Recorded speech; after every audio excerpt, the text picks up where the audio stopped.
அண்மை செய்தியை பார்த்துக் கொண்டிருக்கிறோம். சபரிமலை ஐயப்பன் கோவிலில் குடியரசுத் தலைவர் திரௌபதி முர்மு தற்போது சுவாமி தரிசனம் செய்து கொண்டிருக்கிறார். அந்த காட்சிகளை நாம் நேரலையில் பார்த்துக் கொண்டிருக்கிறோம்.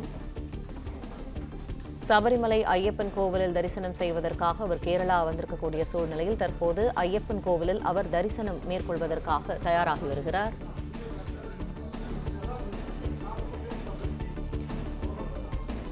தலையில் இருமுடி கட்டி 18 படிகள் ஏறி சபரிமலை ஐயப்பனை தரிசனம் செய்வதற்காக குடியரசுத் தலைவர் திரௌபதி முர்மு தற்போது கேரளாவுக்கு வருகை தந்திருக்கிறார். இது தொடர்பான மேலும் விரிவான தகவல்களை செய்தியாளர் ராஜகுமரன் வழங்க கேட்போம். ராஜகுமரன், விரிவான தகவல்களை.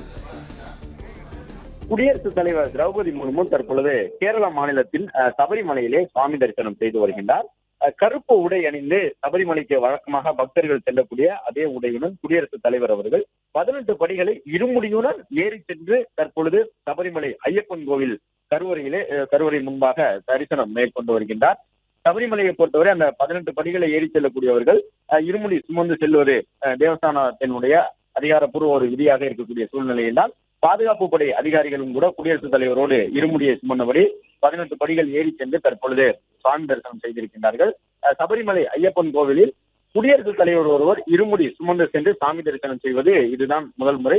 இதற்கு முன்பாக பல்வேறு அரசியல் தலைவர்கள் சென்றிருந்தாலும் பதவியில் இருக்கக்கூடிய ஒரு குடியரசுத் தலைவர் சபரிமலை ஐயப்பன் கோவிலில் ஐயப்பனை தரிசனம் செய்வது இதுதான் முதல் முறை என்ற அடிப்படையில் குடியரசுத் தலைவருடைய வருகையை முன்னிட்டு நேற்றும் இன்றும் சபரிமலை சன்னிதானத்தில் ஏராளமான கட்டுப்பாடுகள் பிறப்பிக்கப்பட்டிருக்கின்றன. அதன்படி பொதுமக்கள் பக்தர்கள் அங்கு வருகை தருவதற்கு சில கட்டுப்பாடுகள் விதிக்கப்பட்டிருந்தன. இன்று மாலை தான் பக்தர்கள் சாமி தரிசனம் செய்ய வேண்டும் என்று அறிவுறுத்தல் வழங்கப்பட்டிருக்கின்றது.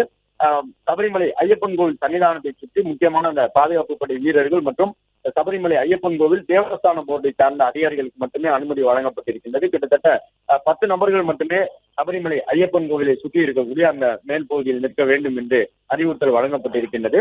குடியரசுத் தலைவர் திரௌபதி முர்முவை பொறுத்தவரை இன்று திருவனந்தபுரத்தில் இருந்து புறப்பட்டு ஹெலிகாப்டர் மூலமாக நிலக்கல் உள்ளிட்ட பகுதியை வந்தடைந்து அங்கிருந்து சிறப்பு வாகனம் மூலமாக தற்பொழுது பம்பைக்கு வந்து பம்பையிலிருந்து ஐயப்பனின் தரிசனம் செய்வதற்காக மேலே வருகை தந்திருக்கின்றார்.